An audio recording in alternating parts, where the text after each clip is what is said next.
किसी के मन की बातें पढ़ने के लिए आपको 3 तरीके पता होने चाहिए। ये तरीके सीखना बहुत महत्वपूर्ण है।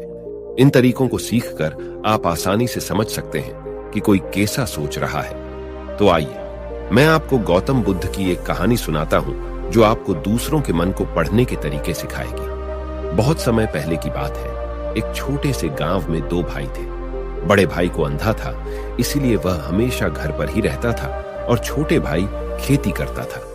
हालांकि खेतों में बहुत सारे जानवर थे और उनके कारण पूरी कृषि बर्बाद हो रही थी। इससे छोटे भाई को बहुत परेशानी हो रही थी। फिर एक दिन उसे ख्याल आया कि वह अपने अंधे बड़े भाई की मदद क्यों नहीं लेता, ताकि वह खेतों से जानवरों को भगा सके।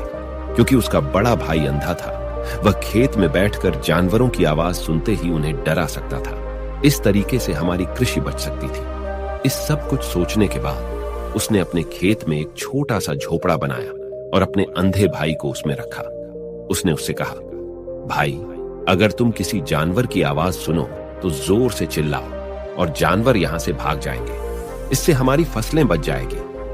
बड़ा भाई अपने छोटे भाई के विचार से सहमत हो गया और खेत में बैठने लगा। जब कभी उसे किसी जानवर की आवाज सुनाई पड़ती, वह तुरंत जोर से चिल्लाने लगता और जानवरों को डरा कर भगा देता।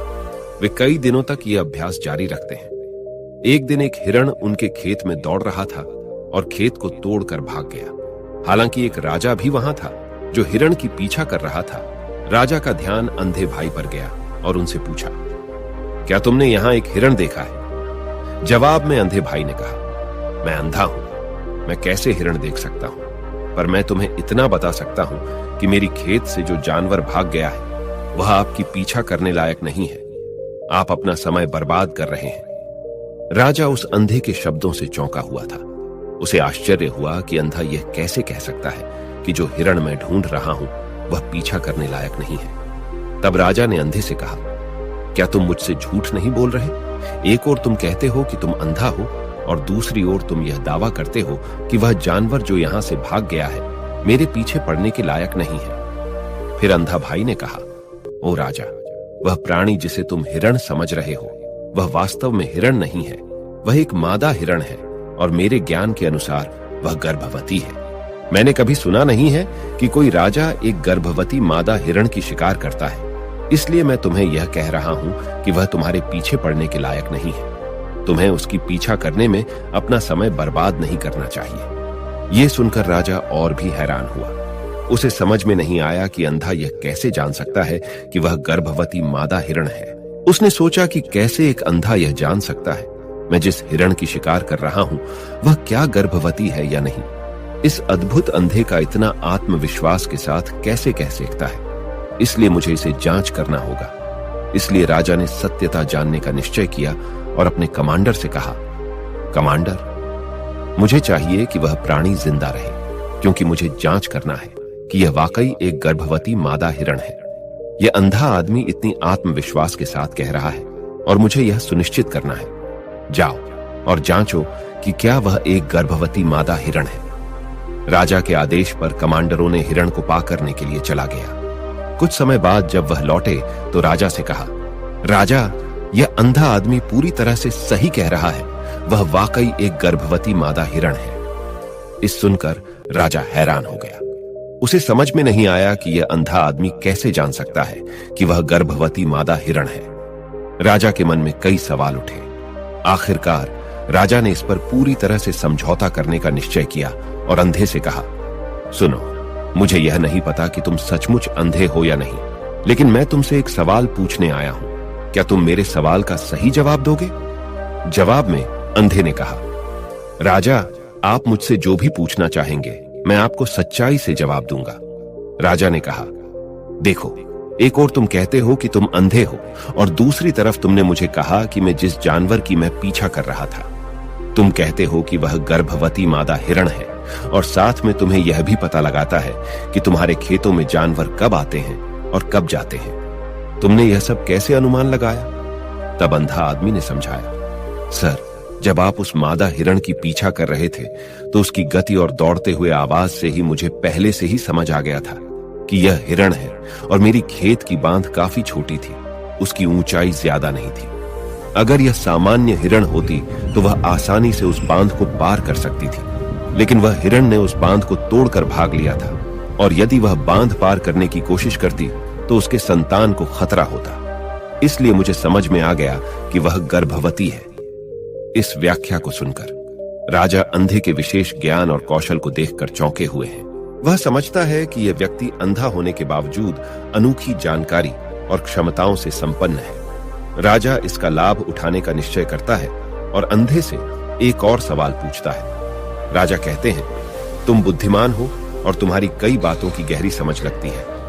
आज मैंने तुम्हें यहां बुलाया है ताकि जान सकूं कि मेरी पत्नी मेरे प्रति विश्वासी है या नहीं। अंधा आदमी जवाब देता है, ओ राजा, ऐसा सवाल कैसा है? आपका विवाह कई सालों से चल रहा है और अब आप ऐसी बातें जानना चाहते हैं। ऐसे सवाल आपके मन में क्यों उत्पन्न हो रहे हैं? हालांकि राजा कहता है, तुम्हें इस सवाल का जवाब देना होगा। अगर तुम मुझे उत्तर नहीं दोगे तो मैं तुम्हें मृत्यु दंड से सजा दूंगा। राजा की धमकी सुनकर अंधा कहता है, बहुत अच्छा, मैं तुम्हें तुम्हारे सवाल का जवाब दूंगा। ओ राजा, अगर तुम इस सवाल का जवाब चाहते हो तो तुम्हें मेरी एक सेवा करनी होगी। राजा पूछता है, मुझे बताओ, मुझे क्या करना होगा? व्यक्ति जवाब देता है, उसके लिए तुम्हें अपनी पत्नी को मेरे साथ एक कमरे में अकेले छोड़ देना होगा। यह सुनते ही राजा पहले तो गुस्सा होता है, लेकिन कुछ समय सोचने के बाद वह उस व्यक्ति की बात मानता है और अपनी पत्नी को उसके साथ एक कमरे में भेजने का आदेश देता है। कमांडर उस पर क्रियान्वयन करता है और अंधे आदमी और रानी को एक कमरे में अकेले छोड़ देता है। उस समय अंधा अपनी बात कहते हैं, मुझे तुम्हें छूना है। यह सुनते ही रानी बहुत गुस्से से भरी हो जाती है और अंधे को पीटने लगती है, कभी हाथों से तो कभी पैरों से और कभी पूरी ताकत से। वह उसे बेहद बेरहमी से पीटती है। बाद में किसी तरह अंधा अपनी जान बचा लेता है और राजा के पास जाता है। उसने राजा से कहा, ओ राजा, आपकी पत्नी विश्वासी नहीं है। इस सुनते ही राजा बहुत गुस्से से भरकर अपनी तलवार निकालता है और सीधे अपनी पत्नी के पास जाता है। उसने उससे गुस्से में कहा, रानी, आज मैं तुमसे एक सवाल पूछूंगा और तुम्हें सच्चाई से जवाब देना होगा। अगर तुमने झूठा बोला तो मैं तुम्हारा सर तुरंत अलग कर दूंगा।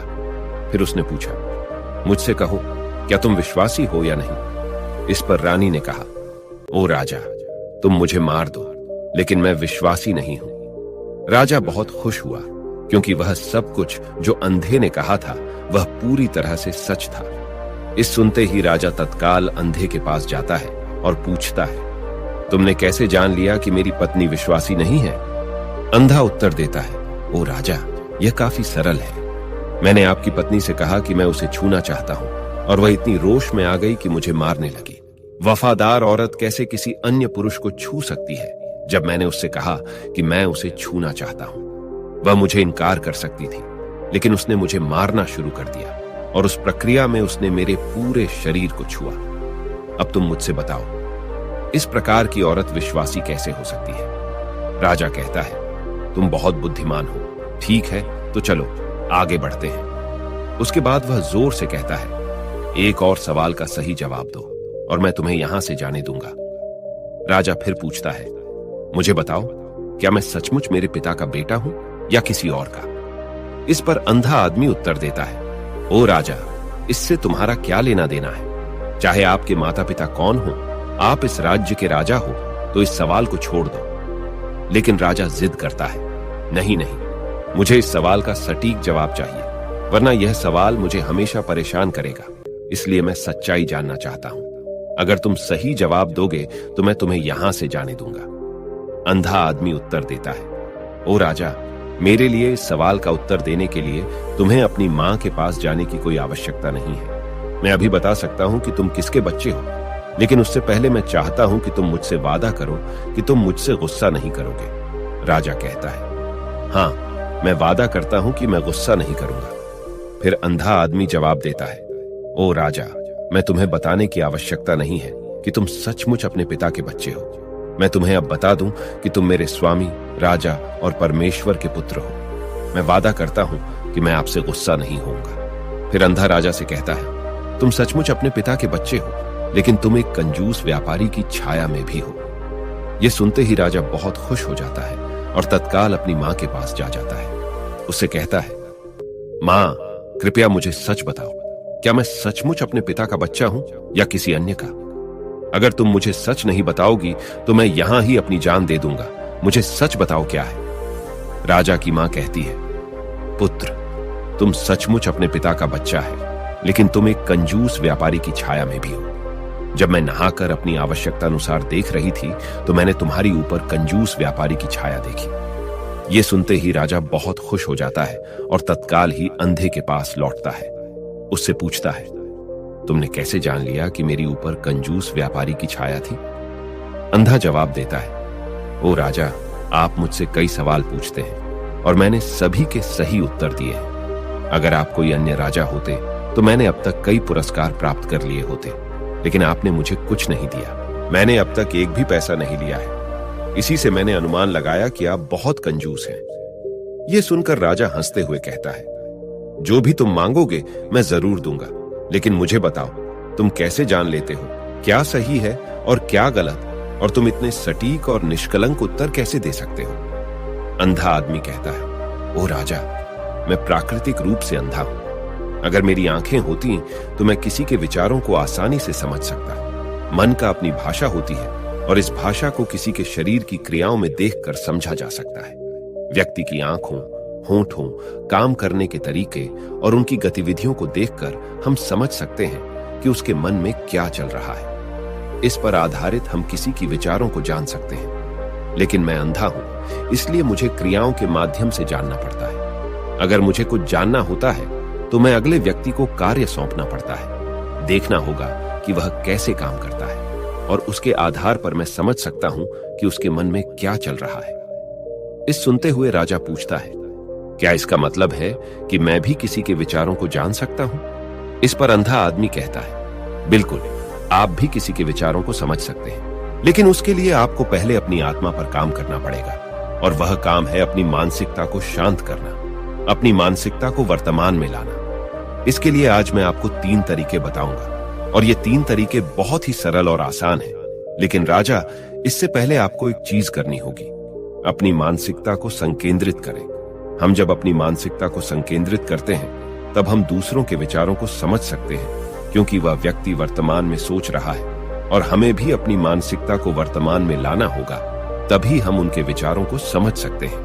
अगर हम पिछली घटनाओं के बारे में सोच रहे हैं तो हमें यह कैसे पता चलेगा कि दूसरा व्यक्ति वर्तमान में क्या सोच रहा है, क्योंकि हम पिछली घटनाओं में लिपटे हुए हैं। तो किसी के विचारों को जानने के लिए सबसे पहले हमें अपनी मानसिकता को संकेंद्रित करना होगा और उसे वर्तमान में लाना होगा। उसके बाद यह व्यक्ति राजा से कहता है, राजा, मैं जरूर 3 तरीकों को बताऊंगा जिनसे आप किसी के विचारों को आसानी से समझ सकते हैं। इसके बाद अंधा राजा से कहता है, राजा, पहला तरीका है आंखों पर ध्यान देना। किसी से बात करते समय सबसे महत्वपूर्ण यह है कि हम उसकी आंखों में देखें, क्योंकि आंखें बोलती नहीं, लेकिन वह बहुत कुछ कहती हैं। अगर हम उस व्यक्ति की आंखों में के संकेतों को समझना सीख जाते हैं तो हम जान सकते हैं कि उनके मन में क्या चल रहा है, वह क्या सोच रहे हैं और वह क्या करने वाले हैं। मेरी अपनी आंखें नहीं हैं, लेकिन मैंने यह कौशल प्रिय गौतम बुद्ध से कई साल पहले सीखा था। वह मेरे शिक्षक और मार्गदर्शक थे। उस समय मेरी आंखें थीं और मैं सिर्फ उनकी आंखों के माध्यम से लोगों के विचारों को समझ सकता था। इसीलिए अगर आप भी दूसरों के विचार जानना चाहते हैं तो आपको उनकी आंखों पर ध्यान केंद्रित करना चाहिए, जैसे कि उनकी निगाह, वह कहां देख रहे हैं और किस दिशा में है। अगर जब आप उनसे बात कर रहे होते हैं उनकी आंखें इधर उधर घूम रही हों तो यह मतलब है कि वे बातचीत से बचने का तरीका ढूंढ रहे हैं और कोई शायद झूठ बोल रहा हो। अगर व्यक्ति सीधे नजर से टकरा रहा है तो यह मतलब है कि उसका डर है कि उनका झूठ प्रकट हो सकता है और लोग सच्चाई को जान लेंगे। लेकिन अगर उनकी आंखें बिना हिले आपको देख रही हैं तो वह शायद ईमानदार हो सकते हैं और उन्हें आपसे बात करना और अपने विचार साझा करना है। इसके अलावा देखें कि उनकी भौं कैसे हिल रही है। अगर वह दूसरी ओर देखते हुए उनकी भौं नीचे जाती है तो वह शायद कुछ सोच रहे हैं या किसी अन्य चीज के बारे में चिंतित है। अगर उनकी भौं ऊपर जाती है और उनकी आंखें बड़ी हो जाती हैं तो वह आश्चर्यित या जिज्ञासु हो सकते हैं जिन्हें आपके विचारों के बारे में, यहां तक कि देखें कि उनकी पूंजी इतनी बड़ी या छोटी है। पूंजी आंख का काला हिस्सा होती है।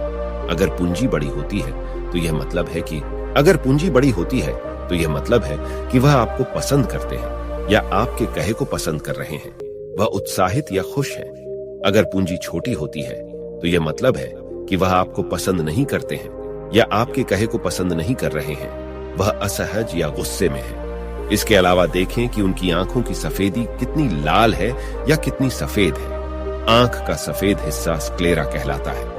अगर स्क्लेरा लाल होती है तो यह मतलब है कि वह थके हुए, तंत्रित या बीमार हो सकते हैं। वह आपसे बात करना नहीं चाहते होंगे। मैं एक समय याद करता हूं जब मैंने एक थके हुए व्यक्ति से मिला था जो यात्रा कर रहे थे। हम जब बात कर रहे थे तो उसकी आंखें बहुत घूमती रहती थी, मुझे कभी देखती नहीं। इससे दिखाई देता था कि उसको चिंता थी और वह जल्दी जाना चाहता था। मुझे लगा कि वह कुछ छुपा रहा हो सकता है। वह मेरे साथ बात करना नहीं चाहता था, इसलिए मैंने उससे और सवाल पूछे। मैंने पता लगाया कि उसका एक गुप्त योजना था। इसी तरह अन्य भी चेहरे की भावनाओं की अन्य व्यक्तिगत व्यवहार होते हैं जो हमें आसानी से व्यक्ति के विचार समझने में मदद कर सकते हैं। कभी कभी व्यक्ति अपने चेहरे के माध्यम से विभिन्न व्यवहार दिखाता है। यदि आप किसी के चेहरे के अभिव्यक्ति पर ध्यान देते हैं तो आप आसानी से समझ सकते हैं कि वह व्यक्ति निराश है, बहुत दुखी है या बहुत खुश है। आप यह भी समझ सकते हैं कि वह अंदर कैसा महसूस कर रहे हैं, और ये सब बातें उनके चेहरे की अभिव्यक्ति के माध्यम से निश्चित की जा सकती हैं। ओ राजा, चेहरा एक चित्र की तरह है जो दिखाता है कि लोग अंदर कैसा महसूस कर रहे हैं। अगर वे कुछ नहीं कहते हैं तो यदि आप लोगों को बेहतर समझना चाहते हैं तो आपको इन नीरव संकेतों पर ध्यान देना होगा। जब आप किसी को देखते हैं जिनका मुंह नीचे की ओर मुड़ जाता है और छोटे से दुखी चेहरा बनता है, तो आमतौर पर यह मतलब होता है कि वह खुश नहीं है, संतुष्ट नहीं है या कुछ हार गए हैं। आप उनकी आंखों और उनके शरीर से भी समझ सकते हैं कि वह कैसा महसूस कर रहे हैं। वह निचले भावनाओं को महसूस कर रहे हैं। दूसरी ओर, जब कोई बड़ी और सच्ची मुस्कान होती है जो आंखों और गालों को उठाती है, वह खुशी, मित्रता और दयालुता की संकेत है। इसमें आंखों का बड़ा महत्व है। जब वे छोटी और चमकीली होती हैं, तो आप सुनिश्चित हो सकते हैं कि मुस्कान सच्ची है। देखें किसी व्यक्ति की भ्रूणी की जगह जहां त्वचा गहरी होती है और ढीली होती है, जब यह गहरी और तंग होती है तो यह अक्सर मतलब होता है कि वे उलझे हुए हैं, महसूस कर रहे हैं, कुछ कठिन या नई चीज को समझने की कोशिश कर रहे हैं। रुख का तरीका मुंह हमें बहुत कुछ बता सकता है। एक मुंह जो बंद और संकुचित हो, यह मतलब हो सकता है कि वह सहमत नहीं है, किसी चीज से संतुष्ट नहीं है या बातचीत करना नहीं चाहते। लेकिन एक मुंह जो खुला और आराम से हो, यह मतलब होता है कि वह खुले मन से बातचीत करने के लिए तैयार है। जब आप चेहरे की इन संकेतों को देखने और समझने में महारथी हैं, तो आप यह जान सकते हैं कि लोग किस बारे में सोच रहे हैं और कैसा महसूस कर रहे हैं। चाहे वह अपनी भावनाएं बाहर कहें या चुप रहे, उनके चेहरे से हर बात साफ हो जाएगी। इसलिए कोई व्यक्ति जैसे भी अपने शब्दों से बोलता हो, आप उनके चेहरे से सब कुछ समझ सकते हैं। मैं आपको एक कहानी सुनाऊं। एक बार मैंने एक दुखी व्यक्ति से मिला जो मेरी मदद के लिए आया, लेकिन वह ऐसा व्यवहार कर रहे थे कि उन्हें कोई परवाह नहीं। लेकिन मैंने उनकी माथे पर एक छोटी सी रेखा देखी जिससे पता चला कि उनकी परेशानी थी। मैंने उनसे कहा कि मुझे अपनी समस्या बताएं और उन्होंने बता दी। इसके बाद उनको अच्छा लगा और मैंने उनकी मदद की। एक सच्ची मुस्कान आंखों को भी खुश बनाती है। ये मतलब है कि वे खुश और दयालु हैं। एक उदासी मुंह की भौहें नीचे जाती हैं। इसका मतलब है कि वह चिंतित या उलझे हुए हैं। भौहें ऊपर जाती हैं जब वे हैरान या जिज्ञासु विचार रहे होते हैं, तो आप उनकी भावना को उनके चेहरे को देखकर समझ सकते हैं। आगे बढ़ते हुए व्यक्ति राजा से तीसरी मेथड के बारे में बताते हैं, कहते हुए, ओ राजा, एक और भाषा भी है जो है, वह है हाथों की इशारों और शरीर की भाषा की। किसी के विचारों को समझने के लिए हमें हाथों की इशारों और शरीर की भाषा को समझना चाहिए। जब कोई व्यक्ति बातचीत करता है तो आपने देखा होगा कि वह अपने हाथों को हर समय हिलाता रहता है, इशारे करता है। शब्दों के अलावा उनकी शरीर की भाषा भी बड़ी भूमिका निभाती है। वह क्या सोच रहा है यह स्पष्ट करने में। ओ राजा, शरीर और हाथ बिना शब्दों के बहुत कुछ कह सकते हैं। यह शब्दों की तरह बातचीत का एक गुप्त तरीका है, जहां आप देख सकते हैं कि लोग क्या चाहते हैं और कैसा महसूस कर रहे हैं। वे छोटी छोटी चीजों से जो वे करते हैं। किसी को ध्यान से देखें जब वह आपसे बात करते समय अपने उंगलियां तेजी से टैप करता है। जब उंगलियां किसी चीज पर तेजी से आवाज करती हैं, तो यह मतलब हो सकता है कि वह बोर हो रहे हैं, जल्दी में हैं या बातचीत जल्दी समाप्त करना चाहते हैं। मैं एक वक्त स्मरण करता हूं जब मैंने एक व्यक्ति से मिला जो मुझसे कुछ बेचना चाहता था और वह यही इशारा करता था। मुझे पता चल गया था कि वह घबराया हुआ था, तो मैंने उससे बेहतर कीमत पर खरीदने को कहा और उसका हैराना हो गया। कभी कभी किसी को अपनी बाहुएं आपस में जोड़ते हुए देखना, यह मतलब हो सकता है कि वह आपसे या आपके कहने से संतुष्ट नहीं है। वह अपने विचारों को आपसे छुपा रहे हैं। इस तरह से अपनी बाहुएं जोड़ने का तरीका उनके विचारों और भावनाओं को दूसरों से सुरक्षित रखने की तरह है। इस चिन्ह को देखकर आप जब उनसे बात करें तो दयालु और सतर्क रह सकते हैं, ताकि वह आपसे अधिक संतुष्ट और खुले मन से मिल सके। कभी कभी किसी व्यक्ति को आपस में झुकते हुए देखना, यह मतलब हो सकता है कि वह आपसे या आपके कहने से रुचाना रखते हैं। वह आपकी बातों को ध्यान से सुन रहे हैं, जिससे वह आपसे रुचाना रखते हैं और जानना चाहते हैं। इस तरह से अपने शरीर को हिलाने का यह तरीका दिखाता है कि वह आपकी बातों को सुनना, सीखना और समझना चाहते हैं। मैंने एक बुद्धिमान शिक्षक से मिला था जो ऐसा करते थे। वह बहुत शांत थे, लेकिन वह दिलचस्पी से आगे झुकते रहते थे, जिससे यह प्रकट होता था कि उन्हें उस विषय के बारे में और जानना था। कभी कभी लोग जब आपसे बात करते समय अपने चेहरे को छूने की आदत डालते हैं, तो आपको पता चल सकता है कि वह किस बारे में सोच रहे हैं। यह अक्सर मतलब रखता है कि वे चिंतित हैं या सोचते हैं। यह सब छूने का तरीका दिखाते हैं कि उनके मन और दिल में क्या हो रहा है। दूसरों की शरीर और हाथों से सही से समझने के लिए आपको धैर्य रखना पड़ता है, सावधानी से देखना पड़ता है और उन बातों को सराहना करनी पड़ती है जो वे नहीं कहते। ये छोटी पर महत्वपूर्ण संकेत, जैसे कि एक शांत पुस्तक, आपको उन भावनाओं और विचारों को दिखाते हैं जो उनमें छुपे हुए हैं और आपको उनसे बेहतर जुड़ने में मदद करते हैं। अगर हम इन 3 तरीकों पर ध्यान देते हैं और उन्हें सही से समझते हैं, तो हम तेजी से पता लगा सकते हैं कि किसी के मन में क्या चल रहा है, वह हमारी बातों को कितनी ध्यान से सुन रहे हैं और उनके मन में क्या हो रहा है। लेकिन इससे पहले आपको अपने मन को ध्यान में लाना होगा और उसे वर्तमान में लाना होगा। तभी आप इन सभी क्रियाओं पर ध्यान दे सकते हैं, उन्हें समझ सकते हैं और महसूस कर सकते हैं कि उनके मन में क्या चल रहा है। अन्यथा अगर आप पूर्व घटनाओं या भविष्य के योजनाओं में प्रवृत्त हैं, तो आप कभी भी व्यक्ति की शरीर भाषा पर ध्यान नहीं देंगे और आप कभी नहीं समझ पाएंगे कि उनके मन में क्या हो रहा है, वह क्या सोच रहे हैं।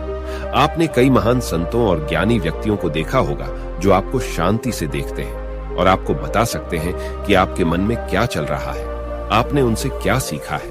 और इसका सबसे बड़ा कारण यह है कि वे आपको पढ़ सकते हैं, आपको समझ सकते हैं, क्योंकि उनका मन संकेतित, शांतिपूर्ण है। इसलिए वह आसानी से आपके विचारों को समझ सकते हैं। मुझे आशा है कि आपने अब तक कहानी का आनंद लिया है और इससे कुछ नया सीखा है। यदि आपने ऐसा किया है तो कृपया इस चैनल की सदस्यता लें। इससे मुझे उत्साहित किया जाएगा कि मैं आपके लिए और भी रोचक और जानकारीपूर्ण कहानियां बनाऊं। देखने के लिए धन्यवाद और आगे आने वाली वीडियो के लिए बने रहें।